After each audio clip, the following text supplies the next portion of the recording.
மாவட்டம் வடமதுரை அருகே சிங்காரக்கோட்டை கிராமத்தில் அதிமுக வேடசந்தூர் தொகுதி வேட்பாளர் டாக்டர் விபிபி பரமசிவம் வாக்கு சேகரிப்பில் ஈடுபட்டிருந்தார். அப்பொழுது சிங்காரக்கோட்டை பெண்கள் ஆரத்தி எடுத்து பொதுமக்கள் மாலை மரியாதையுடன் வரவேற்றனர்.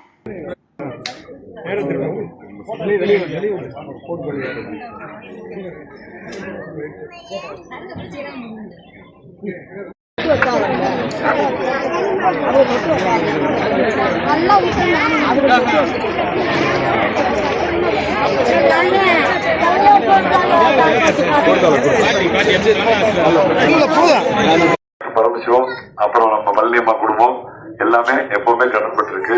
அதனால இன்னும் நிச்சயமா இந்த ஊருக்கு இன்னும் போன தடவை எம்எல்ஏ செஞ்சதை விட ஒரு 2-3 முறை நாம எம்எல்ஏ ஆகும்போது நிறைய பேருக்கு நம்ம புதுசு. என்னதான் நம்ம அம்மா ஊரா இருந்தா கூட நம்ம திடீர்னு ஒரு டாக்டர் இளைஞர் நம்ம பிள்ளை வந்துருச்சுன்னு ஒரே எண்ணம், எதையும் பார்க்கல, கட்சியும் பார்க்கல, சின்னம் பார்க்கல, எதுவும் இல்ல, நம்ம பையன், அவ்வளவுதான். அந்த ஒரு அன்புக்கு எப்படி 5 வருஷம் நம்ம ஓடணுமோ அதை விட ஒரு 100 மடங்கு சேர்த்து இந்த தடவை செயலாற்ற போறோம். ஆனா இந்த தடவை கொஞ்சம் போட்டி எப்படின்னா, அன்பு பாசம் ஒரு பக்கம் இருக்கு, ஒரு பக்கம் பணமும் பொய் வாக்குறுதி இருக்கு. நம்ம ரெண்டுல எது ஜெயிக்கணும்னு நாம முடிவெடுக்கிற சூழ்நிலை இருக்கு. என்ன வேணாலும் செஞ்சு அதிகாரத்தை பிடிப்பேன்னு ஒரு குரூப் வருது. எது வாய்ப்பு கொடுத்தீங்கன்னா அந்த அதிகாரத்தை வச்சு உங்களுக்கு எல்லாம் நல்லது செய்வேன்னு நாங்க நிக்கிறோம். இது 2 தான் வித்தியாசம். அதனால நான் முழுசா நம்புறது உங்களை தான். இது நம்ம குடும்பத்தினுடைய ஒரு பெரிய வாழ்வாசாவா போராட்டம். ஏன்னா இந்த இடத்துல அப்பா இல்லாம நம்ம நிக்கிறோம். முழுக்க முழுக்க உங்க அன்பு மட்டும்தான் எங்களுக்கு துணை. இதுல ஏதாவது ஒரு சின்ன தவறுனா கூட அடுத்து திருப்பி அந்த இது நினைச்சு கூட பார்க்க முடியாது. ஆனா கோயில்ல இருந்து சொல்றேன், இது வரைக்கும் நான் 3 தேர்தல், இது 3வது தேர்தல், எங்கேயும் காணாத எழுச்சி எல்லா ஊர்லயுமே இருக்கு. மக்கள் ஒரே மனசு, திமுக போதும். இவங்க ஆட்சி வாய்ப்பு கொடுத்தோம், அந்த வாய்ப்புல இவங்க என்ன பண்ணாங்க நாங்க பாத்துட்டோம், போதும் நீங்க கிளம்புங்கிற மனதில தான் எல்லாத்துக்கும் இருக்கு. அது கட்சி பாகுபாடு இல்லாம எல்லாரும் சொல்ற விஷயம் அதுதான். அதனால நம்ம இந்த கிராமத்துக்கு பொறுத்த வரைக்கும் இப்ப அப்பா காலத்துல பாத்தீங்கன்னா முதல்ல பேருந்து கொண்டு வந்தது நம்ம தான். 54 வீடு காலனிக்கு முதல்ல கட்டி அந்த குடும்பத்தை இங்க உட்கார வச்சது ஆயுதிராவிட மக்களை அப்பா காலத்துல. 4 வரும், 4 பக்கமும் சாலை வசதி. நம்ம ஊருக்கு எந்த திசையில வேணாலும் ஊருக்குள்ள நுழையலாம். 4 புறமும் இந்த ஊருக்கு சாலை வசதி ஏற்படுத்தணும். நம்ம காலத்துல இந்த ஸ்கூல், நம்ம பிள்ளைங்க படிக்கிற ஸ்கூல் ஆரம்ப பள்ளியா இருந்தத நடுநிலை பள்ளியா மாத்திரம். அதுக்கு கூடுதலா கட்டடம் வாங்கி கொடுத்தோம். சிமெண்ட் ரோடு எல்லா இடத்துலயும் உள்ள ஊருக்குள்ள போட்டோம். விநாயகர் கோயில் முன்னாடி இப்ப நாம நின்றுட்டு இருக்க இந்த சிமெண்ட் ரோடு ஃபேவர் பிளாக் நம்ம காலத்துல போடப்பட்டது. பின்னாடி நம்ம என்ன செய்யணும் அப்படிங்கறது பாத்தீங்கன்னா, வேடசந்தூர்ல இருந்து ஒரு வேலையம்பாளையம் வரும் பேருந்து சிங்காரக்கோட்டை வரை நீட்டி நம்மளது மூணாண்டிப்பட்டி, குருமப்பட்டி, கவுண்டப்பட்டி வழியாக அந்த பேருந்து வசதி அண்ணன் குறிச்சு கொடுத்திருக்காங்க. அது மட்டுமல்ல, நம்ம குளங்கள் உங்களுக்கு தெரியும், நம்ம இருந்தப்பதான் குளத்தை தூர்வாரணும், பெரிய லெவல்ல தண்ணி தேக்கணும், போர் போட்டு கொடுத்தோம். இப்போ இந்த தடவை ஜெயிச்சு வந்தோம்னா மாயனூர் அணை 80 கிலோமீட்டருக்கு அந்த பக்கம் கரூர்ல இருக்கு. இங்க வறட்சி, தண்ணி கிடைக்க மாட்டேங்குது. சோ மாயனூர் அணையில எப்பெல்லாம் காவிரியில வெள்ளம் போகுதோ அப்பெல்லாம் ஒரு டிஎம்சி தண்ணியை எடுத்து கம்ப்ளீட்டா இங்க இருக்க குளங்கள் 184 குளங்கள்ல நாம நிரப்ப போறோம். அதுல நம்ம சிங்காரக்கோட்டை குளமும் உண்டு. இது ஒண்ணு பண்ணிட்டாலே நமக்கு வருஷம் 2 தடவை குளம் நிரப்பணும். என்ன ஆகுங்க, நாடு நல்லா இருக்கும், விவசாயம் பண்ணலாம், பிள்ளைகளுக்கு தண்ணி இருக்கும், குடும்பம் குட்டி நல்லா இருக்கும், குளத்து வேலை ஜம்முன்னு கிடைக்கும். இப்ப குளத்து வேலை கிடைக்குதா? ஜம்முன்னு கம்முன்னு கிடைக்கும். இன்னைக்கு ஜம்முன்னு கிடைக்கிறது 40 நாள், 30 நாள், 21 நாள். இதெல்லாம் விநாயகருக்கு அடுக்காது. கரெக்டா? என்ன கொடுமை பாருங்க. அப்படி இப்படி விட்டு பாருங்க. இப்ப திமுக வேட்பாளர் தான் பேசுறது மட்டும் கேட்டு பாருங்க. அப்படியே அப்பா நாட்டுல நம்ம தான் பெரிய நல்லாட்சி நடக்கிற மாதிரியே. ஒரு மக்களுக்கு கிராமத்துல இருக்காளுக்கு என்ன கொடுக்கணும், முதல்ல என்ன வேணும்? விடிஞ்சா பாதி பாட்டி கேட்கறது என்ன, பாதி பொம்பளை நம்மால் கேட்கறது 100 நாள் வேலை. அது 25 நாள்னா ஒரு குடும்பத்துக்கு 60 நாள் வேலையை முடிஞ்சாச்சு. 60 நாள்னா 300 ரூபாய் சம்பளம்னா 18,000 ரூபாய் இந்த வருஷம். போன வருஷம் 18,000, 36,000 ரூபாய் முடிஞ்சாச்சு. கேட்டா 1000 ரூபாய் தரம்ல. 1000 ரூபாய் எவ்வளவு கொடுத்த? 28 மாசம் கொடுத்துருக்கு. 28,000 ரூபாய் உன் கணக்குல வச்சுக்க. இதை 36,000 ரூபாய் நண்டுட்டு போயிடுச்சு. அதுல 8,000 மைனஸ். அப்புறம் தாலி தங்க நின்னது ஒரு 1 லட்சம் ரூபாய் மைனஸ், 140. லேப்டாப் நின்னதுல ஒரு 45,000 மைனஸ். இப்படி இந்த ஆட்சிக்கு இந்த 1000ம்னு சொல்லிட்டு பல லட்சத்தை ஆட்டையை போட்டு போயிட்டான். நமக்கு வர வேண்டிய காசு தயவுசெய்து சிந்திச்சு பார்க்கணும். சாராய கடை மட்டும்தான் இங்க சாதனை, சாராய கடை மட்டும்தான் சாதனை. இன்னொரு முறை திமுக ஆட்சி வந்தா டோர் டெலிவரி, காலையில பால் பாக்கெட் வர்ற மாதிரி அரசாங்கத்துல சாராய பாக்கெட் வீட்டுக்கு வரும், டோர் டெலிவரி பண்ணிடுவாங்க. அதனால தயவுசெய்து சூதானமா இருங்க. இந்த ஆட்சி மாறலன்னு சொன்னா இங்க எந்த ஒரு காட்சியும் மாறாது. இப்படியே தான் இந்த ஊர் இருக்கும். நாம இன்னைக்கு எப்படி பேப்பர் எடுத்து வாசிக்கிற இந்த ஊருக்கு இதெல்லாம் நாங்க செஞ்சோம். அது மாதிரி நாளைக்கு வந்து ஆமா ஆமா நாளைக்கு நம்ம போடுற வாக்கு நம்ம தலையெழுத்த மாத்தணும். உதாரணத்துக்கு ஆயுதிராவிட மக்கள் வந்திருக்காங்களா, 7.5 லட்சம் ரூபாய்ல அவங்க வீட்டை திருப்பி கட்டி கொடுக்கறதுக்கு எடப்பாடியார் சரிக்கிறார். இப்ப நம்ம அப்பா கட்டின வீடு மகன் வந்து இப்ப 7 லட்சம் திருப்பி கட்டி கொடுக்குறோம். அதே மாதிரி இங்க பிசில நம்ம இதுல முடியாதவங்க இருந்தாங்கன்னா நமக்கு செலக்ட் பண்ணி அந்த வீட்டை நாமளே கட்டி கொடுக்குறோங்கிறது எவ்வளவு பெரிய விஷயம் இன்னைக்கு இருக்கிற விலைவாசிகள் யோசிச்சு பார்க்கணும். இதுதான் ஒரு மாறுதலை கொண்டு வர்றதுக்கான சூழல். இப்ப எடப்பாடியார் நம்ம ஊர்லயே இப்ப 2-3 டாக்டர் ஆயிட்டாங்க. எப்படி ஆனாங்கன்னா 7.5 இடஒதுக்கீடு. அப்ப உமாமேஸ்வரிங்கிற பாப்பா சாதாரண குடும்பத்துல பிறந்த பிள்ளை. எடப்பாடியார் சும்மா ஒரு கையெழுத்து போடுறாரு, கவர்மெண்ட் ஸ்கூல் பிள்ளைக்கு பூரா 7.5% இடம் கொடுக்கிறது.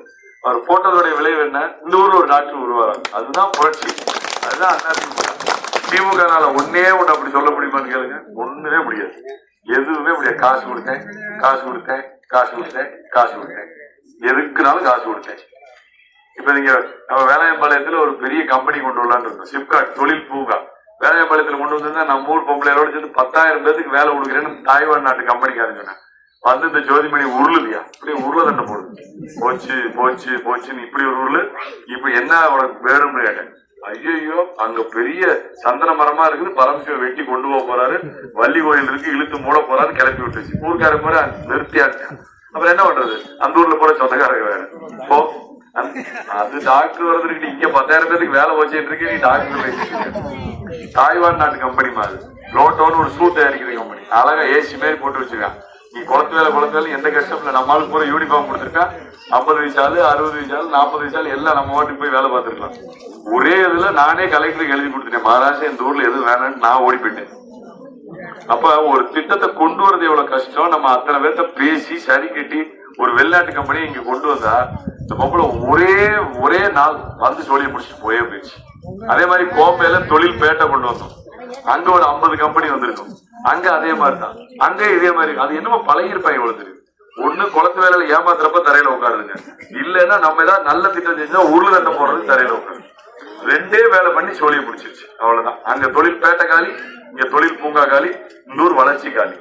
அதனால அடுத்து வந்தா நீ யார் உருளை தண்டை போட்டாலும் அங்கிட்டு போய் உருளுன்னு சொல்லிட்டு நம்ம இடத்த பிடிக்கிறோம். திருப்பி அதே மாதிரி தொழிற்சாலைகள் கொண்டு வர்றோம். நம்ம பகுதியில் இருக்க மக்களுக்கு, படித்த இளைஞர்களுக்கு வேலை வாய்ப்பு உருவாக்குறோம். விளையாட்டுல ஆர்வமா இருக்கிற பிள்ளைகளுக்கு ஸ்போர்ட்ஸ் அகாடமி ஆரம்பிக்கிறோம். வேலை வாய்ப்புல 3% இடஒதுக்கீடு விளையாட்டு வீரர்களுக்கு கொடுக்கிறோம். இதெல்லாம் நம்முடைய தேர்தல் வாக்குறுதி. 2000 ரூபாய் மாச காசு உறுதி, 150 நாள் வேலை உறுதி, ஒவ்வொரு வீட்டுக்கும் ஒரு ஃப்ரிட்ஜ் உறுதி, ஒவ்வொரு வீட்டுக்கும் 3 சிலிண்டர் வருஷம் தேர்தல் வாக்குறுதி. 10,000 சொல்லிட்டேன். 2/6க்கு முன்னாடி 10,000 உங்க அக்கௌண்ட்ல வரும். அதான் குளத்து வேலை 150 நாள். ஆமா, இந்த கூப்பன் கொடுக்கறது மாதிரி ஏமாத்து வேலை தெரியாதுங்க. அந்த கூப்பன் கொண்டு எங்க கொடுப்பீங்க? சிங்காரக்கோட்டை டீ கடையிலையா, இல்ல வசந்தன் போல கொண்டு போய் கொடுக்குறா, உள்ளே விட மாட்டேன். யார் டோக்கன்? அது எப்படி ஒரு அரசாங்கத்தோட டோக்கனை எப்படி எல்லா கடையிலும் எப்படி விற்பனை செய்ய முடியும்? யார் கிளைம் பண்றது? அதனால எல்லாமே நாடகம். அதான் பணம் கொடுத்து ஏமாத்தணும் முடிவு பண்ணிட்டாங்க. நீங்க பணமா பாசமானா இந்த ஊரு, அதையும் சொல்லிடுறேன் கண்ணு சிமிட்டு. நீங்க நல்லா யோசிங்க. ஒரு கேமரா படம் எடுக்கணும்னா கண்ணை விரிச்சு காட்டினா படம் எடுக்குமா, மூடி காட்டினா படம் எடுக்கும்? பித்தலாட்டத்தினுடைய உச்சகட்டமே இதுதான். பித்தலாட்டத்தினுடைய உச்சகட்டம். அது ஏன்னா அவங்க கரெக்டா 100 பேரை கூட்டு போவாங்க. ஒரு 25 கிளவிய விலையை அனுப்பணும்ல. பாட்டி கண்ணை திறன்னு சொல்ல மாட்டேன், கண்ணை முடிச்சு விடுதான், அது குடிக்காது. அப்பதான் அது விழுகாதா. உடனே அந்த பாப்பா சொல்லணும், திமுக போட்டிருப்பாங்க, 2 பாப்பா போட்டிருப்பாங்க, நல்லா பாத்துக்க, திமுக ஃபேமிலியா இருக்கும். மோடி தான் உனக்கு அட்டன்ஸ் போடக்கூடாதுன்னு சொல்லிட்டாரு, மோடி தான் உனக்கு வேலை கொடுக்கணும்னு சொல்லிட்டாரு. எடப்பாடியும் மோடியும் இப்படியே பண்றாங்க, அதனால திமுக ஓட்டு போடு, ஆனா உனக்கு வேலை இல்லை, ஓடி போயிடும் சொல்லி போட்டு வேலை கொடுத்தாலும் பரவாயில்ல.